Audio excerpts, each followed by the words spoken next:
நீங்க இவங்க எதுக்குமே இவங்களுக்கு கொடுத்து பழக்கமே இல்லையே, இவங்ககிட்ட வரி வசூல் பண்ணி மட்டும் தான் பழக்கம். இது வரைக்கும் யாராவது விவசாயிகளுக்கு கடன் தள்ளுபடி பண்ணியிருக்காங்களா, இல்ல மாணவர்களுக்கு ஏதாவது தள்ளுபடி பண்ணியிருக்காங்களா, கூட்டுறவு சங்கங்கள் மூலியமா தள்ளுபடி பண்ணியிருக்காங்களா? எந்த தள்ளுபடி இந்த அரசு வந்த காலத்துல இருந்து யாருக்கு செய்யல? யாருக்கு தள்ளுபடி பண்ணியிருக்குன்னு சொல்லி சொன்னா, பெரும் தொழிலதிபர்கள் யார் தொழில் நட்டம்னு சொல்லி வீடியோகான் எல்லாம் சாரி கிட்டத்தட்ட ஒரு 5-6 கம்பெனி நான் 16 கீதாஞ்சலி ஜெம்ஸ், நீங்க கிங்ஃபிஷர் எல்லாம் குஜராத்காரன் எல்லாம் வெளிநாட்டுக்கு ஓட சொல்லிட்டு அந்த பணத்தை பூரா தள்ளுபடி பண்ணியிருக்காங்க. 16 லட்சம் கோடியில வெறும் 2.25 லட்சம் கோடி மட்டும்தான் இன்னைக்கு மீட்கப்பட்டிருக்கு. அப்ப மீதி இருக்கக்கூடிய அந்த 12 லட்சம் கோடி என்னாச்சு? அதுல எவ்வளவு இவங்க வாங்கி சாப்பிட்டாங்க? இன்னைக்கு வரைக்கும் வசூல் பண்ணல. நம்ம கடனை இப்படி விட்டுருவாங்களா?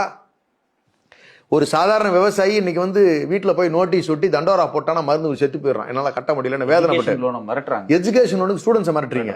இது மாதிரி நீங்க அவங்க வசூல் பண்ண மாட்டேங்கிறீங்க. அவன் சொத்தெல்லாம் இன்னைக்கு மதிப்புக்கு எத்தனை மடங்கா மாறி இருக்கும்? அனில் அம்பானியினுடைய சொத்துக்கள் எவ்வளவு மாறி இருக்கு? அந்த சொத்துக்கள்லாம் எடுத்து ஏலம் விட்டாவே போதுமே, அந்த பணம் வந்துடாதா? அப்ப இந்த 12 லட்சம் கோடி ரூபாய் நீங்க அவங்களுக்கு தள்ளுபடி பண்ணிட்டு நீங்க உங்க கட்சிக்கு நிதி வாங்கிட்டீங்களா? ஆமா, அதான் நடந்திருக்க முடியும். அப்ப இது எந்த விதத்துல அவங்க எல்லாம் நாட்டை விட்டும் போயிட்டாங்க. சோ அவங்களுக்கு வந்து அந்த பிரச்சனை இல்ல. நீங்க இன்னொரு முக்கியமான விஷயம், 1,36,000 கோடியை நீங்க அதானிக்கு கூப்பிட்டு கடனா கொடுத்துருக்கீங்களே. நீங்க எல்ஐசி மட்டும் கிடையாது, மற்ற பேங்க்ல இருந்து அவங்களோட எக்ஸ்போஷர் எவ்வளவுனா 1,36,000 கோடி.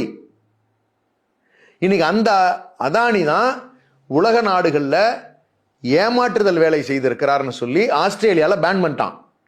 அமெரிக்கா சம்மன் அனுப்பிச்சு கைது பண்ணிருட்டான்.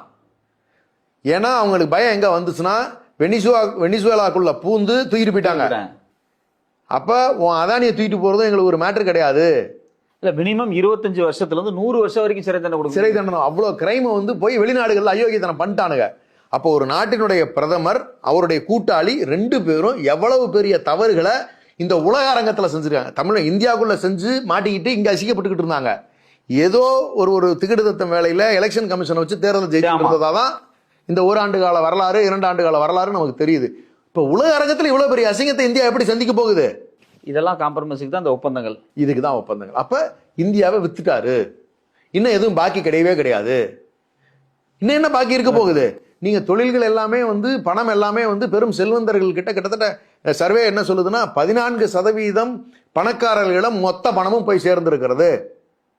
78% பணம் அவர்களிடம் தான் இருக்குது. மீதி இந்த 82% சாமானிய மக்கள்கிட்ட தான் வெறும் 22% பணம் தான் இருக்குதுங்கிறான். அப்ப நீங்க இதெல்லாம் எங்க கொண்டு வச்சு சொல்லுவீங்க? நீங்க